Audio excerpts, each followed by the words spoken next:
Hey Canucks fans, happy Sunday. So much to get into today. Let's recap last night's win. Let's review my watch party. And let me answer your questions for Ask Me Anything. I'm Canuck Clay. This is my Canucks take on one take. It's Clay's Canucks commentary for Sunday, March the 27th. If you're new, here's what you should do. Hit the subscribe button now for daily Canucks insight that's positive, timely, and trustworthy. Today is Sunday. That means tonight is my weekly Sunday live stream. So I hope you join me at 10 p.m. right here on YouTube, where we can kind of flesh out a few of the things that I'm going to talk about now, namely last night's massive win and, of course, my meetup as well. So let's get into it, and then I'll wind up with Ask Me Anything answers. A big win, 4-1. I predicted 4-2, so I was pretty close, but a 4-1 win for the Vancouver Canucks. We'll get into individual performances in a second, but this game was important because, as I previewed, if they had lost, they would be 5 points behind Dallas with 4 points behind Dallas, and they would still have their 3 games in hand. No, they'd be 6 points behind Dallas, with 3 games in hand. Instead, they're only 2 points behind Dallas with those 3 games in hand. And yes, I get that Dallas has 3 games in hand, but I also get that you'd rather be 2 points behind that team than 6. So a massive win, not only for the way the Canucks won, but for the opponent that they beat. Let's get into the individual performances. Thatcher Demko, what can you say? Another 35 saves on 36 shots. The only shot to beat him was Jacob Peterson. It's weird how they call him Petey as well, with that backhand on that broken play where the puck kind of bounced off Chase on stick back into the zone off a pass from Hughes, and then some nice passing from Ben to Peterson puts it past Demko with a really nice backhand, admittedly. But that's it.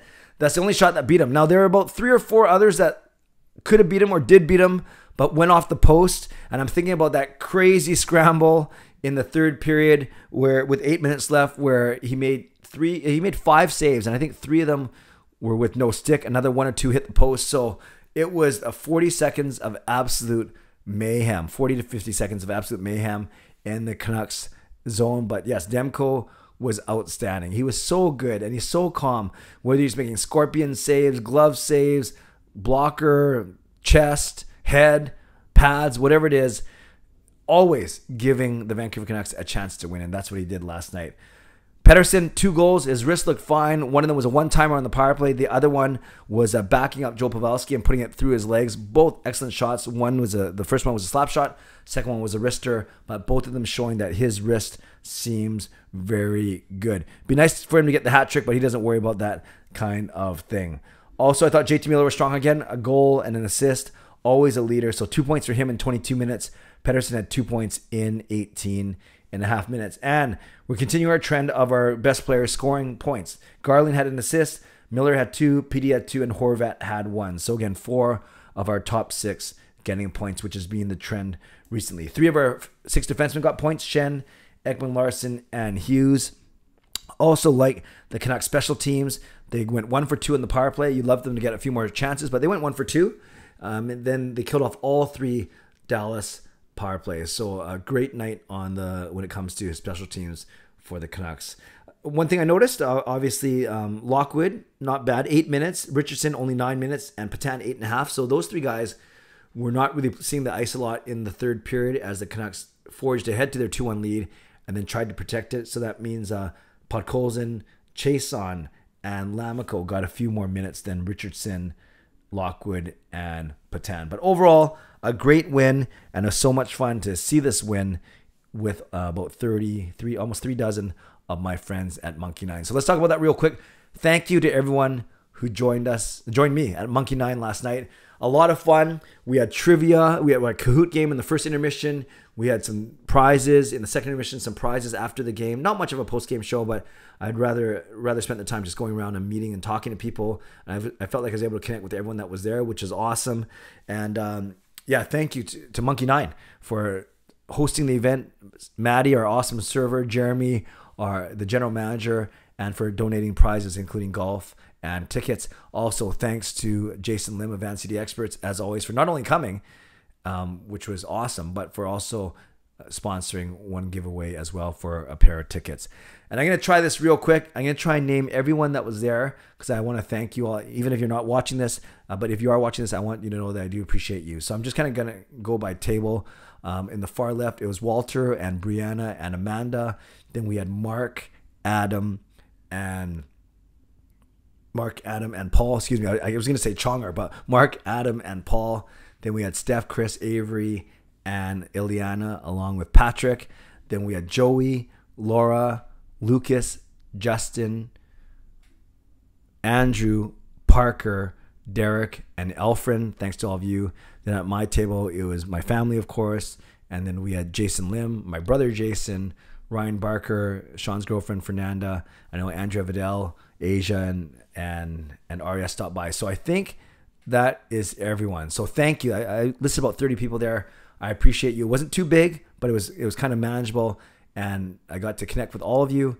And most importantly, equally as important, we got to see a big Canucks win. And there's no better feeling than all cheering together, all shouting, "Bruce, there it is!" All being astounded by how well Demko was playing. So to everyone who came out, some of you took transit, some of you took Ubers, some of you made a lot of sacrifices to get there yesterday. Know how much I appreciate you, and know once again that was another sign of the wonderful community that we are building here on this channel. So once again, thank you. Okay, let's get to. Oh, by the way, I'm gonna do one more, but if the Canucks, when the Canucks make the playoffs, but we'll see. Let's get to your questions. We have 6 or 7 really good questions today in our Ask Me Anything. So let's start off with legendary Justin Credible says, "What was your favorite highlight of the meetup, and what will you change for future ones now that you have 2 under your belt?" Great question, great timely question, Justin. And he was smart. He actually wrote this yesterday afternoon in anticipation of this vlog. But I truly think the highlight of the meetup last night was experiencing a Canucks win. And it sounds so cliche or sounds so general, but very truly, the last one we did, I think they lost to Vegas 7-4. That was when the Canucks weren't doing so well. Last night they got down 1-0 to Dallas, but then they came back with 4 unanswered goals to see. I don't know what Mickey's barking at, so hopefully you can. So the Canucks win 4-1, and to see that together as a group, to cheer on Demko, to cheer on that crazy sequence, and to all be cheering and celebrating together at the very end, I think those were among the highlights. What would I change for future ones? You know, I'm always, Justin, that's a good question too. And I wouldn't say I'm particularly hard on myself, but I am always thinking about ways to make it more interactive, better. It's always a tricky balance between wanting to host and be a good host, want to do something a little extra than simply 3 dozen people watching a game, which is fine by itself.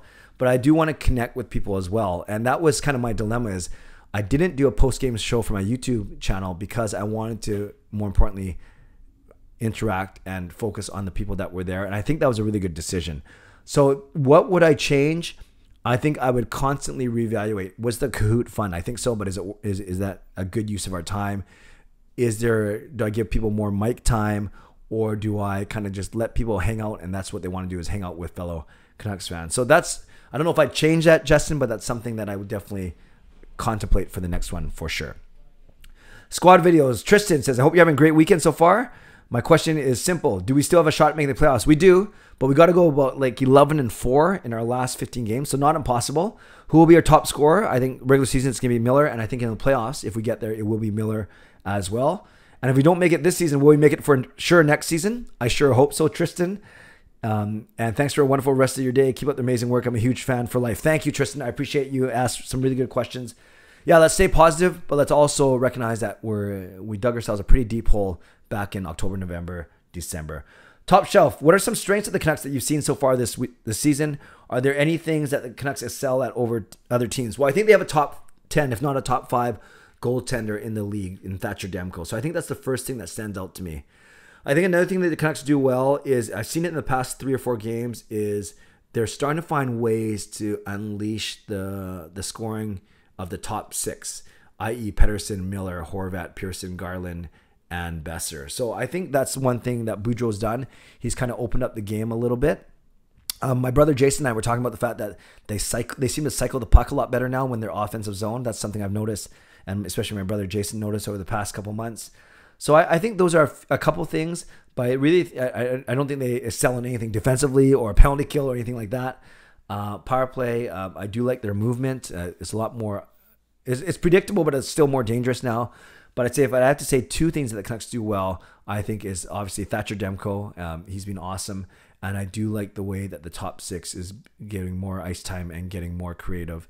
And also some of their top six are playing on the penalty kill now, which I'll get to in a second. I lie. In your opinion, how many Herculean efforts like the game against Colorado must Halak have for him to get back into consideration for the backup job next year, or is a spot already Martin's? Well, I lie. I'm going to answer your question with two no's, but two negatives don't make a positive. I actually don't think it matters how many games, how many amazing efforts he puts in the final 15, because I don't think he's going to be back next season, but I don't think it's automatically Martin's either. I think there's going to be a battle between Martin, DiPietro, and they'll probably bring one other veteran goalie in and make it a three-man competition behind Demko. But I'm just not convinced it's going to be Halak. It was great to see. We need him to perform and help spell off Demko a bit in the last few games. But I don't think that anything he does in the next 15, unless he gets 4 straight shutouts or something like that, I don't think anything's going to change. I don't think he's in the plans for the Canucks next season, especially if you can get a guy like Spencer Martin for $500,000 cheaper or something like that. Jasterin, not a question, but it seems like when Demko saves more than 10 shots in the first period, he's on his game for the rest of the night, because I've noticed that. Yes, I think that's true for any goalie. You ask any goalie, they'd much rather have more action than less action, as long as they're stopping on the pucks, just because you want to stay sharp, you want to stay warm, you want to stay fresh. So, yeah, as long as he's not getting scored on, I think it's fine that he gets early action, as long as the Canucks aren't getting completely dominated. HSM Fangirl Gaming, since the team brought back the black skated jersey a few times, do you think we'll see the white skate return at some point? If so, when? I don't, Fangirl, because that is naturally the away jersey. We wear blacks at home, we wear white away, and you rarely go with a special jersey on the road, because you usually do it at home, so your home fans can see it, your home fans can appreciate it, and your home fans can go out and buy it. So if the Canucks, for instance, wear some cool jerseys in St. Louis tomorrow, I'm not sure how much that moves the needle. So to answer your question, I do not anticipate seeing the white flying skate anytime soon. And lastly, Derek, what is your opinion of the Canucks penalty kill being more of a power kill? Called a power kill. Sorry, let's try that again. Derek, who's there last night. What is your opinion of Canucks penalty kill being called a power kill, where they put out guys like Pettersson and Horvat on to kill penalties, but also take chances, whereas they didn't under Green? Yeah, regardless of the name, power kill, I see what you're doing there. I think it's a matter of getting guys like Pettersson and Horvat. Boudreau always says they're offensively minded guys, so they might not block as many shots as, say, as a Motts when he was here, or Lamico or Highmore, but they're going to be much more dangerous going the other way. So if they are able to knock a puck down with their stick, or take a puck off the shin pad, or off a rebound, they are going to be much more dangerous than, say, a Lamico or Highmore or Richardson. So as long as you're not sacrificing much in the way of defense, then I think it's fine. I think you don't want to run your guys too ragged, giving them too much penalty kill time. But once in a while, if you notice something in the pre-scout, or if you notice that a guy like Petey or Horvat could do well Horvat's actually been playing. It's more, I think Petey and Hughes are the two guys that we really notice that are out there more than under Green. I think it's fine, because they do have the offensive ability, and they also know, because they're so offensive, especially Petey, they know kind of what opposing players are trying to think on the power play, so it helps them a little bit with their anticipation. But obviously the priority isn't to score when you're shorthanded. The priority is to kill off the penalty.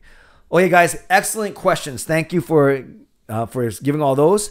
I would love your reaction to any of my answers in the comments below. I love your reaction. If you were at the meetup with me yesterday, let me know what you thought of it and put it in the comments. And of course, let me know what you thought about yesterday's game, the big 4-1 victory over Dallas.